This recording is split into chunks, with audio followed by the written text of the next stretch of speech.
Welcome to T-SAT. ఈ వీడియోలో మనం ఇండియా యునైటెడ్ కింగ్డమ్ మధ్య ఉన్నటువంటి సంబంధాలను డిస్కస్ చేసుకోబోతూ ఉన్నాం. సో ఇక్కడ యునైటెడ్ కింగ్డమ్ అనగానే మనకు గుర్తొచ్చేటువంటి అంశం ఏంటి అంటే బ్రిటన్ లేదా లండన్ నగరం మనకు గుర్తొస్తూ ఉంది. సో ఇక్కడ ఈ బ్రిటిష్ వాళ్ళు ఎవరైతే ఉన్నారో వీరు భారతదేశాన్ని 200 సంవత్సరాల పైగా పరిపాలించడం జరిగింది.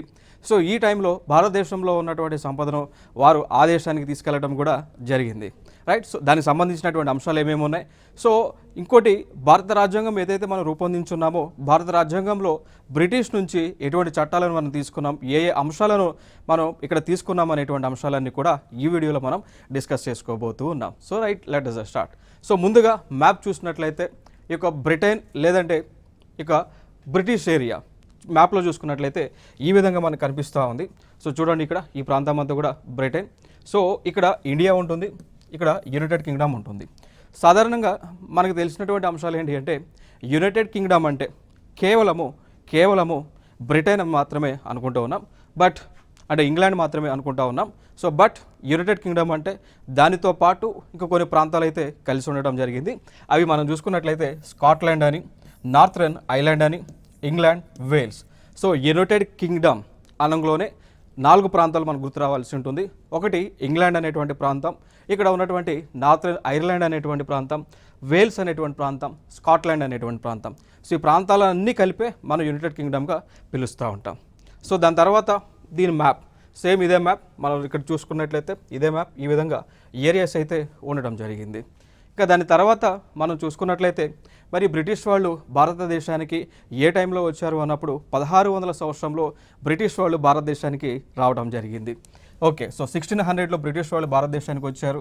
దాని తర్వాత అక్కడి నుంచి కూడా ఆ టైంలో భారతదేశంలో మొఘలులు భారతదేశాన్ని పరిపాలిస్తూ ఉన్నారు. సో ఇక్కడ ఈ బ్రిటిష్ వాళ్ళకి సంబంధించినటువంటి ఎవరైతే ఉన్నారో ఎంప్లాయీస్ ఎవరైతే ఉన్నారో వారు భారతదేశంలోకి వచ్చి ఫర్మాన్ అనేటువంటిది మొఘల్ రూలర్స్ దగ్గర నుంచి తీసుకొని అక్కడి నుంచి వ్యాపారం చేయడం మొదలుపెట్టారు. జనరల్గా బ్రిటన్ వాళ్ళు లేదంటే యునైటెడ్ కింగ్డమ్ వాళ్ళు భారతదేశానికి వారు వచ్చింది వ్యాపార నిమిత్తం భారతదేశానికి వారు రావడం జరిగింది. బట్ మరి వ్యాపారం కోసం వచ్చినటువంటి వారు భారతదేశంలో ఏం చేశారు మనందరికీ తెలుసు. మనందరం కూడా ఇండియన్ హిస్టరీ చదువుకున్నప్పుడు చూసే ఉంటాం. భారతదేశంలో ఉన్నటువంటి సంపద అంతా కూడా వారి దేశానికి తీసుకెళ్లడం జరిగింది. భారతదేశంలో ఉన్నటువంటి భారతీయులను స్లేవ్స్గా వారు చూడటం కూడా జరిగింది. సో దాని తర్వాత చూసుకున్నట్లయితే 1858 నుంచి 1947 వరకు కూడా బ్రిటిష్ వాళ్ళ పరిపాలన భారతదేశంలో సాగింది. దీనికంటే ముందు ఈస్ట్ ఇండియా కంపెనీ ఏదైతే ఉందో ఈఐసి అంటాం, ఈస్ట్ ఇండియా కంపెనీ వారు పరిపాలన చేశారు భారతదేశంలో. వీరి తర్వాత ఫస్ట్ మ్యూటనీ అనేటువంటిది, లేదు అంటే ఈ యొక్క సోల్జర్స్ సిపాయి తిరుగుబాటు ఏదైతే భారతదేశంలో జరిగిందో దాని తర్వాత 1857లో సిపాయిల తిరుగుబాటు అనేటువంటిది జరిగింది. మనం చూస్తున్నాం, మంగళపాండే అధ్యక్షతన జరిగింది. దానికి కారణాలు కూడా మనకు తెలుసు. ఈ వెపన్స్ ఏవైతే ఉన్నాయో వాటికి పంది యొక్క కొవ్వు ఏదైతే ఉందో దాన్ని ఈ వెపన్స్ యూజ్ చేసేవాళ్ళు. బట్ అది హిందూ రిలీజంలో ఆ పంది కొవ్వు లేదంటే ఫ్యాట్ అనేటువంటిది లేదంటే ఆవుకు సంబంధించినటువంటి కొవ్వు ఏదైతుందో అది పట్టుకోవడం కానీ దాన్ని టచ్ చేయడం కానీ హిందూ రిలీజన్లో అదొక అనెథికల్ థింగ్గా భావిస్తూ ఉంటాం. ఓకే, సో దానికి సంబంధించి ఇక్కడ సిపాయి మ్యూటనీ అనేటువంటిది భారతదేశంలో జరిగింది. దాని తర్వాత 1857 తర్వాత ఆ బ్రిటిష్ రాణి ఎవరైతే ఉన్నారో సో వారు కంప్లీట్గా ఇండియాను కంట్రోల్ చేయడం జరిగింది. సో అది 1858 నుంచి 1947 వరకు కూడా. సో మనందరికీ తెలుసు 1947లో ఆగస్టు 15వ తేదీన భారతదేశానికి ఈ యొక్క స్వతంత్రం అనేటువంటిది వచ్చిందనేటువంటి అంశం కూడా మనకి తెలుసు. సో దాని తర్వాత 1950లో 1950వ సంవత్సరంలో జనవరి 26వ తేదీన 1950 సంవత్సరం జనవరి 26వ తేదీన భారతదేశానికి స్వతంత్రం అనేటువంటిది, అంటే భారతదేశం రూపొందించుకున్నటువంటి ఈ యొక్క రాజ్యాంగం ఏదైతే ఉందో అది భారతదేశంలో అమలులోకి వచ్చినటువంటి రోజు. సో భారతదేశం రూపొందించుకున్నటువంటి కాన్స్టిట్యూషన్ ఈ రోజున అమల్లోకి వచ్చినటువంటి రోజు. సో ఈ రోజునే భారతదేశాన్ని రిపబ్లిక్ ఆఫ్ ఇండియాగా ఈ రోజునే భారతదేశాన్ని కంటిన్యూ చేస్తూ ఉన్నాం. సో ఈ రోజు నుంచి భారతదేశాన్ని రిపబ్లిక్ ఆఫ్ ఇండియాగా మనం పిలుస్తూ ఉన్నాం.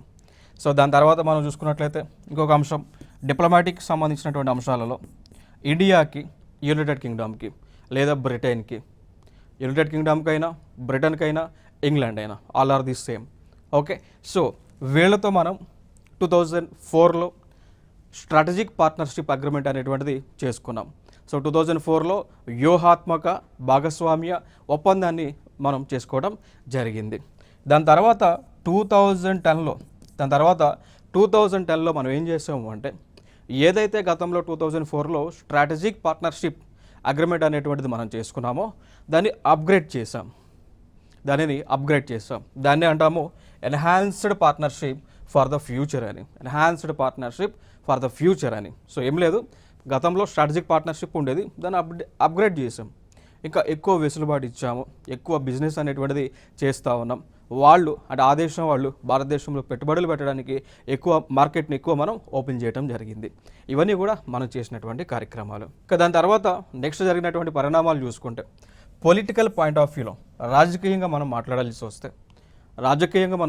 వస్తే భారతదేశం ఇక్కడ ఇంగ్లాండ్ వాళ్ళు చేసినటువంటి ఆ దేశంలో ఉన్నటువంటి పొలిటికల్ సిస్టమ్ అనేటువంటిది భారతదేశం పైన ఇన్ఫ్లుయెన్స్ చేసింది. సో ఇంగ్లాండ్లో, యునైటెడ్ కింగ్డమ్లో, బ్రిటన్లో ఉన్నటువంటి పొలిటికల్ సిస్టమ్ ఏదైతే ఉందో దాన్ని మనం భారతదేశంలో అమలు చేస్తూ ఉన్నాం.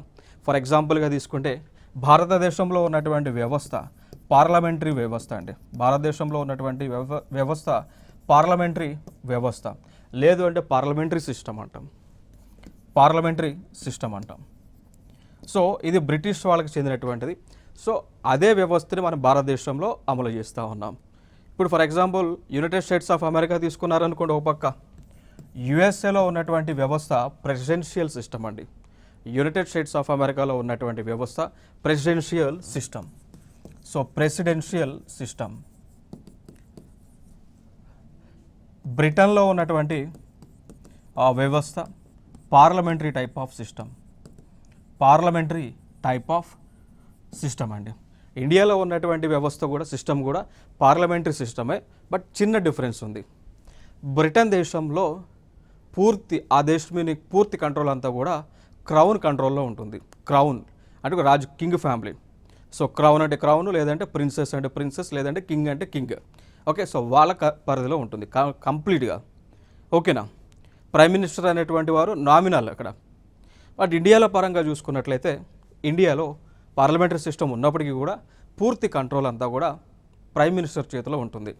సో ఇక్కడ ప్రైమ్ మినిస్టర్ చేతిలోకి ఉంటుంది. ప్రెసిడెంట్ ఏమో ఒక నామినల్ హెడ్గా మనం చూస్తూ ఉంటాం. ప్రెసిడెంట్ అనేటువంటి వారు నామినల్ హెడ్ ఇక్కడ ఇండియాలో. ప్రైమ్ మినిస్టర్ అనేటువంటి వారు రియల్ హెడ్. బ్రిటన్లో పార్లమెంటరీ సిస్టమ్ ఉన్నప్పటికీ కూడా రియల్ హెడ్ ఏమో క్రౌను, నామినల్ హెడ్ ఏమో ప్రైమ్ మినిస్టర్ అనమాట. సో రెండింటి మధ్య ఉన్నటువంటి వ్యత్యాసం. ఇంకా దాని తర్వాత మనం ఇదే బ్రిటన్ నుంచి క్యాబినెట్ సిస్టమ్ని మనం తీసుకున్నాం. దాని తర్వాత బైకామరలిజం అనేటువంటిది, అంటే రెండు సభలు ఉండటం.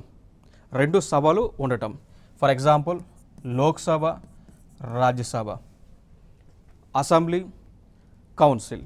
ఓకే, సో సెంట్రల్లో లోక్సభ, రాజ్యసభ, స్టేట్లో అసెంబ్లీ, కౌన్సిల్. సో దీన్ని బైకామరలిజం అంటాం. సో దీన్ని కూడా మనం బ్రిటిష్ నుంచే తీసుకున్నాం. ఇక దాని తర్వాత సిటిజన్షిప్ అంటాం. సిటిజన్షిప్. సో దీనిలో ప్రాసెస్ ఉంటాయి. సిటిజన్షిప్ అనేటువంటిది ఇవ్వటంలోనూ తీసుకోవడంలోనూ కొన్ని టైప్ ప్రాసెస్ ఉంటాయి. ఇవి కూడా మనం బ్రిటన్ నుంచే తీసుకున్నాం. దాని తర్వాత రూల్ ఆఫ్ లా అనేటువంటిది, చట్టము ముందు అందరూ సమానులే, చట్టానికి ఎవరు అతిథులు కాదు, చట్టం ముందు ఎవరు ఎక్కువ కాదు, ఎవరు తక్కువ కాదు. ఇవన్నీ కూడా మనం బ్రిటిష్ నుంచి మనం తీసుకున్నాం. కోర్స్ బ్రిటిష్లో ఉన్నటువంటి బ్రిటన్లో ఉన్నటువంటి ఆ కాన్స్టిట్యూషన్ని మ్యాగ్నా కార్టా అంటాం. ఇంకొక అంశం ఏంటి అంటే, ఆ బ్రిటన్లో ఉన్నటువంటి దాన్ని మ్యాగ్నా కార్టా అంటాం. వాళ్ళ కాన్స్టిట్యూషన్ బ్రిటన్లో. మన ఇండియాలో ఉన్నది ఇండియన్ కాన్స్టిట్యూషన్. నెక్స్ట్ అంశం, ఇంకా అవి కాకుండా బ్రిటన్ నుంచి మనం తీసుకున్నది గవర్నమెంట్ ఆఫ్ ఇండియా యాక్ట్ 1958లో చేసినటువంటిది. దాని తర్వాత ఇండియన్ కౌన్సిల్స్ యాక్ట్ 1861లో చేస్తున్నారు, 1892లో చేస్తున్నారు, అండ్ 1909లో చేస్తున్నారు. ఇవన్నీ కూడా మనం బ్రిటన్ నుంచే తీసుకున్నాం. దాని తర్వాత గవర్నమెంట్ ఆఫ్ ఇండియా యాక్ట్స్లోనే 1919, 1935 ఓకే, సో దీనిలోనే 1935 ఇవి కూడా మనం బ్రిటన్ నుంచే తీసుకోవడం జరిగింది. ఇక దాని తర్వాత ఇంకొక అంశం ఏంటి అంటే ఇక్కడ గుర్తుపెట్టుకోవాల్సినటువంటి అంశాలు ఏంటి అంటే గవర్నమెంట్ ఆఫ్ ఇండియా 1935లో చేసినటువంటి చట్టం ఏదైతే ఉందో ఇది భారత రాజ్యాంగం పైన చాలా ప్రభావం చూపించింది. భారత రాజ్యాంగంలో ఉన్నటువంటి మ్యాక్సిమం ఆర్టికల్స్ ఇవన్నీ కూడా ఈ గవర్నమెంట్ ఆఫ్ ఇండియా 1935 నుంచే తీసుకున్నారు. సో మెయిన్ సోర్స్ ఇండియన్ కాన్స్టిట్యూషన్కి గవర్నమెంట్ ఆఫ్ ఇండియా యాక్ట్ 1935. ఓకేనా, సో దీన్ని ఒక మినీ కాన్స్టిట్యూషన్గా కూడా మనం పిలవచ్చు. నెక్స్ట్ అంశం ఇంకొక చట్టం Indian independence act 1947. Indian independence act 1947 కూడా మనం అసలు దీన్ని ఫ్రేమ్ చేసిందే బ్రిటిష్ వాళ్ళు అన్నట్టు. ఓకే, సో ఈ చట్టం ద్వారానే ఇండియా పాకిస్తాన్ అనేటువంటి రెండు దేశాలు రిలీజియన్ పాయింట్ ఆఫ్ వ్యూలో విడిపోవటం జరిగింది, రెండు దేశాలుగా ఏర్పడ్డాయి. దాని తర్వాత ఇంకొక అంశం మనం మాట్లాడుకోవాల్సి వస్తే ఇక్కడ బ్రిటన్ అనేటువంటి దేశం ఏదైతే ఉందో వీరు భారతదేశానికి యుఎన్ఎస్సిలో మెంబర్షిప్ రావడానికి కోసం సపోర్ట్ చేశారు. యునైటెడ్ నేషన్స్ సెక్యూరిటీ కౌన్సిల్ అనేటువంటి ఒక ఆర్గనైజేషన్ ఏదైతే ఐక్యరాజ్య సమితిలో వన్ ఆఫ్ ది ఆర్గన్గా ఉందో సో దానిలో మెంబర్షిప్ కోసం ఇండియా ట్రై చేస్తూ ఉంటే దానికి సపోర్ట్గా ఇక్కడ బ్రిటన్ వాళ్ళు ముందుకు వచ్చారు. దాంతోపాటు ఎన్ఎస్జీలో కూడా ఎన్ఎస్జీ అంటే న్యూక్లియర్ సప్లయర్స్ గ్రూప్ అండి. ఎన్ఎస్జీ అనేటువంటిది న్యూక్లియర్ సప్లయర్ గ్రూప్ అనమాట. సో ఈ గ్రూప్ అనేటువంటిది ఎందుకు ఏర్పడింది అంటే ఏ దేశాలు అయితే న్యూక్లియర్ మెటల్స్ని న్యూక్లియర్ మినరల్స్ కలిగి ఉన్నాయో, ఏ దేశాలు అయితే న్యూక్లియర్ టెక్నాలజీ కలిగి ఉన్నాయో ఆ దేశాలన్నీ కూడా గ్రూప్గా ఏర్పడినాయి. సో దీనిలో మెంబర్షిప్ కోసం ఇండియా ట్రై చేస్తే ఇక్కడ బ్రిటన్ వాళ్ళు సపోర్ట్ చేస్తూ ఉన్నారు. సో ఇదొక ఇంపార్టెంట్ అంశం ఇక్కడ. దాని తర్వాత 1947 joint declaration titled India UK towards a new and dynamic partnership. So 1947లో ఇండియా యూకే రెండు దేశాలు కూడా ఒక పార్ట్నర్షిప్ అగ్రిమెంట్ చేసుకున్నాయి. దాన్ని India UK towards a new and dynamic partnership అంటాం. 2004లో మళ్ళీ స్ట్రాటజిక్ పార్ట్నర్షిప్ చేసుకున్నాయి. 2010లో ఎన్హాన్స్డ్ పార్ట్నర్షిప్ అగ్రిమెంట్ చేసుకున్నారు. 2021లో కాంప్రహెన్సివ్ స్ట్రాటజిక్ పార్ట్నర్షిప్ని అయితే చేసుకున్నారు. సో 2004లో జనరల్ స్ట్రాటజిక్ పార్ట్నర్షిప్, 2010లో ఎన్హాన్స్డ్ పార్ట్నర్షిప్, 2021లో కాంప్రహెన్సివ్ పార్ట్నర్షిప్. సో అంచెలంచెలుగా ఆ బలాన్ని పెంచుకుంటూ వస్తూ ఉన్నారు, ఆ బలాన్ని డెవలప్ చేసుకుంటూ వస్తూ ఉన్నారు. దాని తర్వాత అంశం చూస్తే ఈ డిప్లొమాటిక్ రిలేషన్స్లో భాగంగా, దౌత్య సంబంధాలలో భాగంగా రెండు దేశాలకు కూడా ఎంబసీలను ఏర్పాటు చేసుకున్నాయి. ఫర్ ఎగ్జాంపుల్గా తీసుకుంటే యునైటెడ్ కింగ్డమ్ వాళ్ళు ఇండియాకి సంబంధించినటువంటి ఎంబసీని లండన్ నగరంలో ఏర్పాటు చేశారు. సో దాన్ని అంటాం, ఇక్కడ చూడండి, హై కమిషన్ ఆఫ్ ఇండియా లండన్లో ఏర్పాటు చేశారు యూకేలో. అదే విధంగా బ్రిటిష్ వాళ్ళకి సంబంధించినటువంటి ఎంబసీని కూడా భారతదేశంలో ఏర్పాటు చేశారు. అది ఎక్కడ అన్నప్పుడు న్యూఢిల్లీలో. సో ఇది ఒక ప్రీవియస్ ఇయర్ క్వశ్చన్. యునైటెడ్ కింగ్డమ్కి సంబంధించినటువంటి ఎంబసీని ఏ నగరంలో ఏర్పాటు చేశారు? పీవైక్యూ న్యూఢిల్లీలో ఏర్పాటు చేశారు. దాని తర్వాత డిఫెన్స్కి సంబంధించినటువంటి ఆ విన్యాసాలునే. సో డిఫెన్స్ సంబంధించి విన్యాసాలు మనం చూసుకున్నట్లయితే 7వది అజయ వారియర్ 23 అండి, అజయ వారియర్. సో 2023లో జరిగినటువంటి ప్లేస్ సాలిస్బరీ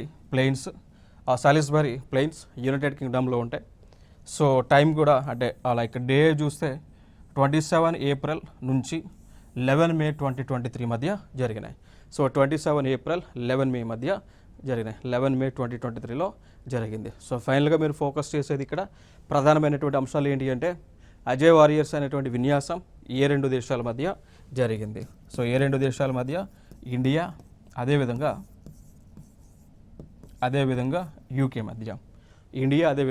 యూకే మధ్య. ఓకేనా? సో జరిగినటువంటి ప్లేస్ కూడా మీరు చూసుకున్నట్లయితే సాలిస్బరీ ప్లెయిన్స్ యునైటెడ్ కింగ్డమ్లో జరిగింది 2023కి సంబంధించి. దాని తర్వాత ఇండియా యూకే మళ్ళీ కలిసి ఒక బైలేటరల్ నేవల్ ఎక్సర్సైజ్ని దాన్ని మ్యారిటైమ్ ఎక్సర్సైజ్ అంటాం. సో దీన్ని కొంకన్, ఓకే, సో దాని పేరు కొంకన్. సో కొంకన్ దాన్ని నిర్వహించే. సో దీనిలో పాల్గొన్నటువంటి చూసుకుంటే ఇండియన్ నేవీ, అదేవిధంగా యూకే రాయల్ నేవీ. దాంట్లో మనం చూసుకున్నట్లయితే ఇండియన్ నేవీ అదేవిధంగా యూకేకి సంబంధించినటువంటి రాయల్ నేవీ పాల్గొనడం జరిగింది. ఇది జరిగినటువంటి ప్లేస్ ఎక్కడంటే గోవా దగ్గర. సో గోవా దగ్గర కొంకన్ కోస్ట్ ఉంటుంది. గోవా దగ్గర కొంకన్ కోస్ట్ ఉంటుంది. ఆ కోస్ట్ దగ్గర ఈ యొక్క విన్యాసాలు కొంకన్ ఎక్సైజ్ అనేటువంటి విన్యాసాలు జరిగినాయి. ఓకే, ఈ 2023లో జరిగినాయి, మార్చి 20 నుంచి 22 మధ్య.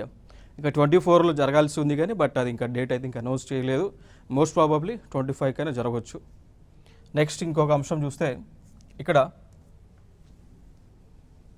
ఎక్సైజ్ కొంకన్ 2023 దాని యొక్క ఫొటోస్ మీరు చూడవచ్చు. కొంకన్ ఎక్సైజ్ కొంకన్ 2023. నెక్స్ట్ ఇంకొక ఎక్సైజ్ చూసుకుంటే ఇంద్రధనుష్ అండి.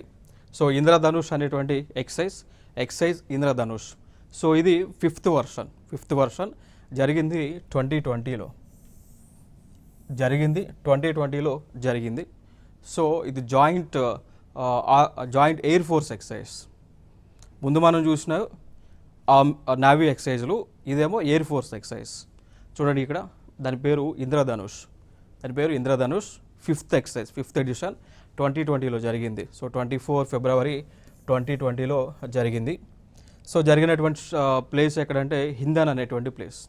సో అక్కడ ఎయిర్ ఫోర్స్ స్టేషన్ ఏదైతే ఉందో హిందన్, సో అక్కడ జరగటం జరిగింది.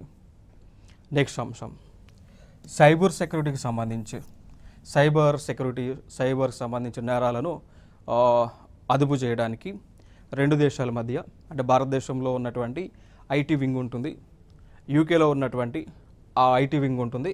సో రెండింటి మధ్య అగ్రిమెంట్ కూడా 2016లో జరిగింది. ఇంకొక అంశం ఏంటి అంటే సిఈఆర్టీ.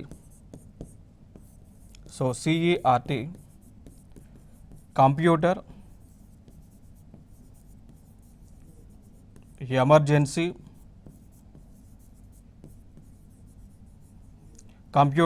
ఎమర్జెన్సీ రెస్పాన్స్ టీమ్ అంటాం. ఇక్కడ ఐఎన్ అంటే India, very important. Okay, so దీని ఫుల్ ఫామ్ అడిగారు. దీని యొక్క ఫుల్ ఫామ్ ఏంటి అని చెప్పేసి అడిగి ఉన్నారు. సో సెట్ అంటే computer emergency response team. IN అంటే ఇండియా, ఇక్కడ కూడా same computer emergency response team ఎక్కడ యూకేలో ఉంది. సో రెండు సంస్థలు కూడా అగ్రిమెంట్ చేసుకున్నాయి. సో ఇది ఎందుకోసము అంటే సైబర్ నేరాలను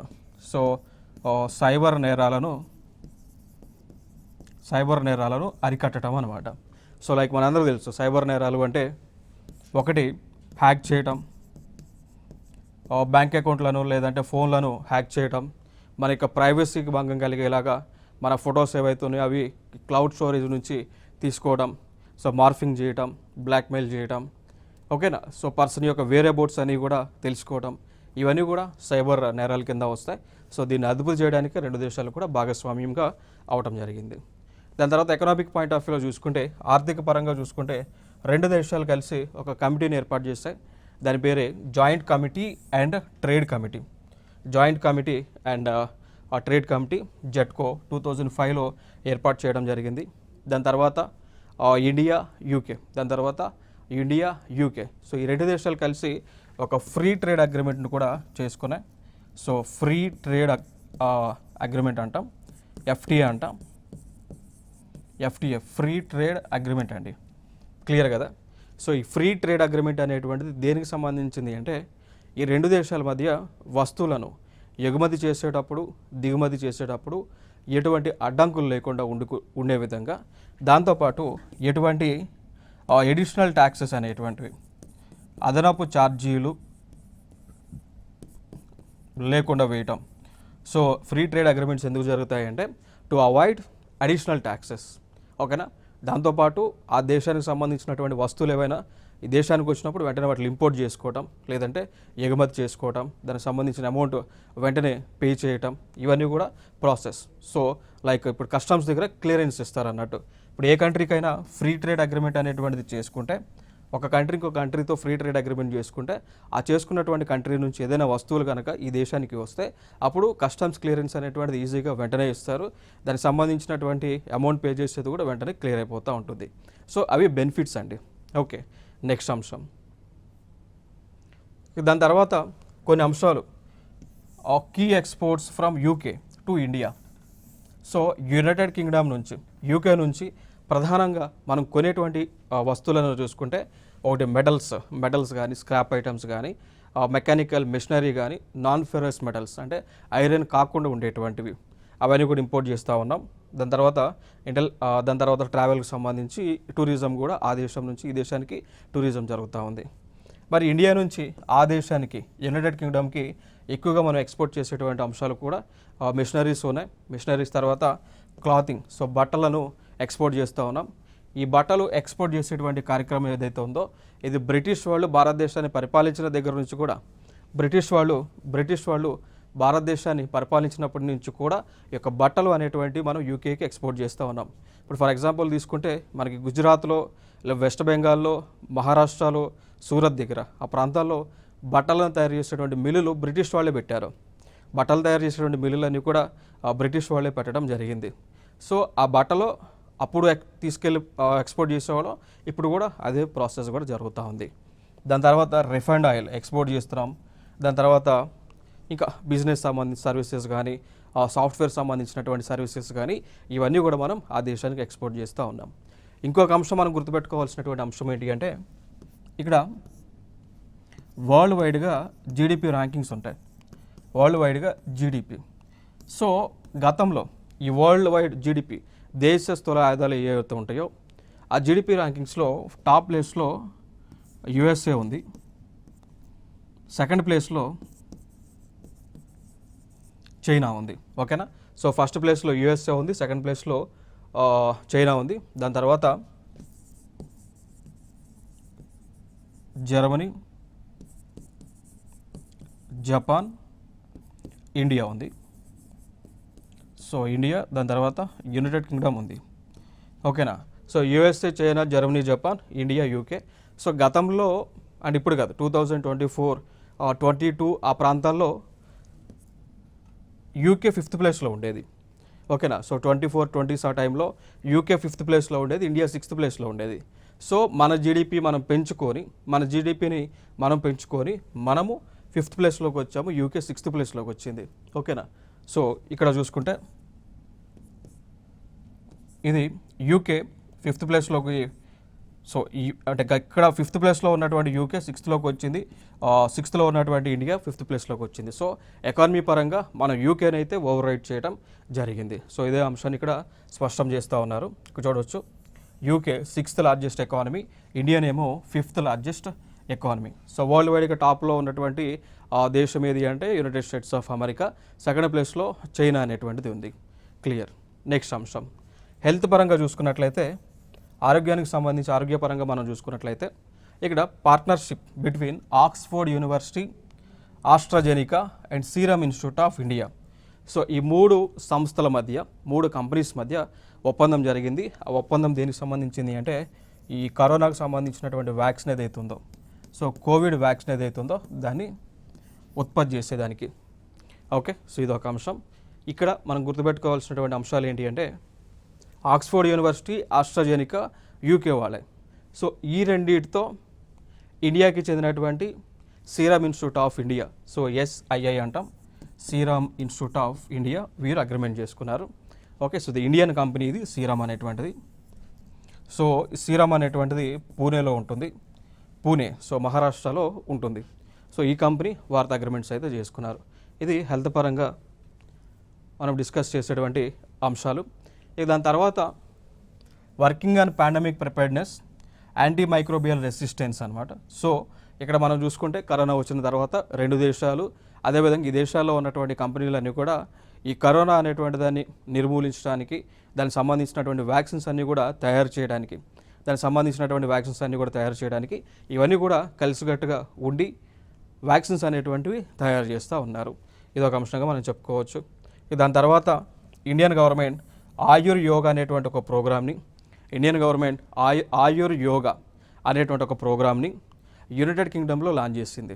ఆయుర్ యోగా అనేటువంటి ఒక ప్రోగ్రామ్ని ఇండియన్ గవర్నమెంట్ యునైటెడ్ కింగ్డమ్లో 2020లో లాంచ్ చేసింది.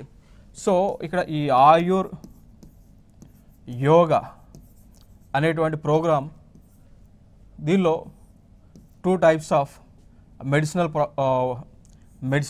ఉంటాయి. లైక్ ఒకటి ఆయుర్వేద అదేవిధంగా యోగా అండి.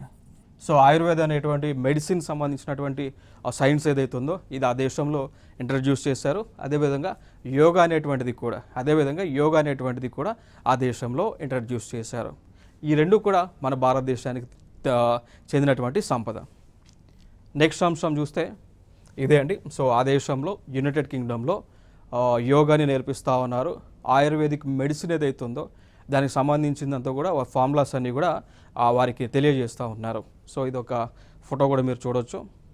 నెక్స్ట్ కల్చర్ పరంగా మనం చూసుకున్నట్లయితే ద నెహ్రూ సెంటర్ అండి. ద నెహ్రూ సెంటర్ని లండన్ నగరంలో నెహ్రూ సెంటర్ని ఏర్పాటు చేయడం జరిగింది.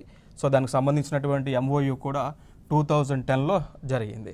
So MOU memorandum of understanding culture కోఆపరేషన్లో భాగంగా 2010లో జరిగింది. సో దాని పర్యవసనంగా అంటే 2010లో జరిగింది. దాంతోపాటు ఇక్కడ లండన్ నగరంలోనే ద నెహ్రూ సెంటర్ అనేటువంటి దాన్ని 1992లో ఏర్పాటు చేయడం జరిగింది ఇండియన్ గవర్నమెంట్.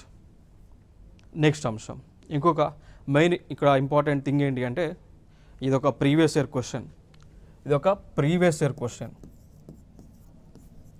ఆ క్వశ్చన్ ఏంటి అంటే యంగ్ ప్రొఫెషనల్ స్కీమ్ అనేటువంటిది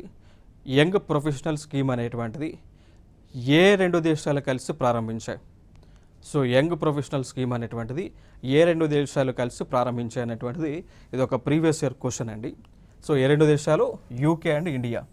సో UK అండ్ ఇండియా కలిసి ఈ యొక్క యంగ్ ప్రొఫెషనల్ స్కీమ్ అనేటువంటి దాన్ని లాంచ్ చేశారు. సో దీని యొక్క ముఖ్య ఉద్దేశం ఏంటి అంటే ఎవరైతే భారతదేశానికి చెందినటువంటి ప్రొఫెషనల్స్ ఉంటారో వారు యొక్క ఏజ్ అనేటువంటిది వయసు అనేటువంటిది 18 నుంచి 30 సంవత్సరాల లోపు ఉంటే వారు యూకేకి వెళ్ళొచ్చండి. సో యూకేకి వెళ్ళి వాళ్ళు అక్కడ అంటే నివాసం ఉంటూ వర్క్ చేసుకోవచ్చు, జాబ్ చేసుకోవచ్చు. అట్లా ఎంతమందికి ఆపర్చునిటీ ఇస్తున్నారు అంటే 3000 మెంబర్స్కి. ఓకేనా? సో 3000 మెంబర్స్కి ఆపర్చునిటీ అనేటువంటిది యూకే వారికి కల్పించడం జరిగింది.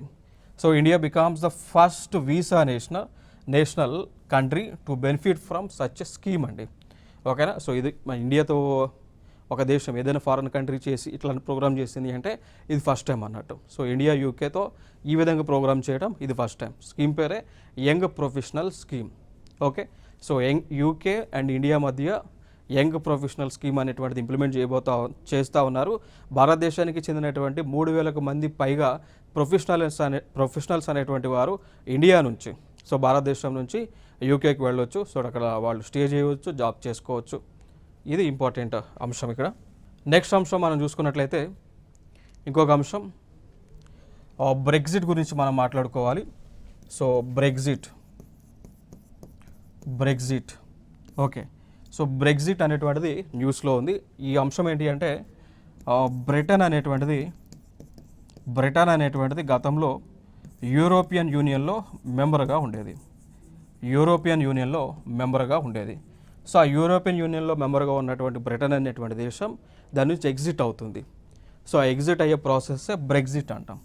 సో పేరులో ఉన్నది BR అంటే బ్రిటన్, EXIT అంటే బయటకు వచ్చేయటం. దేని నుంచి? యూరోపియన్ యూనియన్ నుంచి వచ్చేయటం. సో దీనికి సంబంధించి ఆ దేశంలో ప్రజల దగ్గర నుంచి ప్రభుత్వం రెఫరెండం అనేటువంటిది తీసుకుంది. సో రెఫరెండం తీసుకున్న తర్వాత అక్కడ ఉన్నటువంటి ప్రజలందరూ కూడా యూరోపియన్ యూనియన్ నుంచి బయటకు వచ్చేయండి అని చెప్పేసి వాళ్ళు ఓటింగ్ ఇచ్చారు. ఓటింగ్ ఇచ్చిన తర్వాత బ్రిటన్ ఏదైతే యూరోపియన్ యూనియన్లో ఉందో సో వాళ్ళు ఎగ్జిట్ అయ్యి బయటకు వచ్చారు. సో ఇది బ్రిటన్ కాన్సెప్ట్.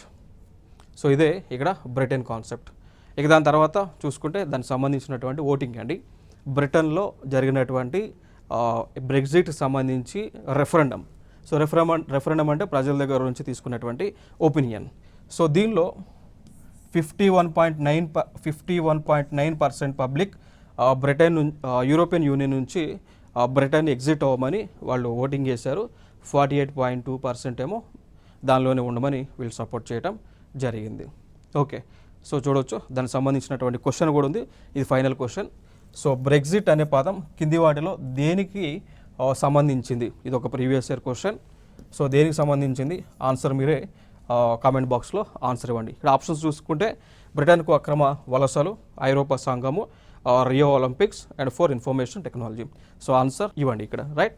సో ఇది ఇండియా అండ్ బ్రిటన్కి సంబంధించినటువంటి లేదా ఇండియా యూకేకి సంబంధించినటువంటి ఇన్ఫర్మేషన్. సో నెక్స్ట్ వీడియోలో మరికొన్ని అంశాలతో మీ ముందుకు రావడం జరుగుతుంది. Thank you so much.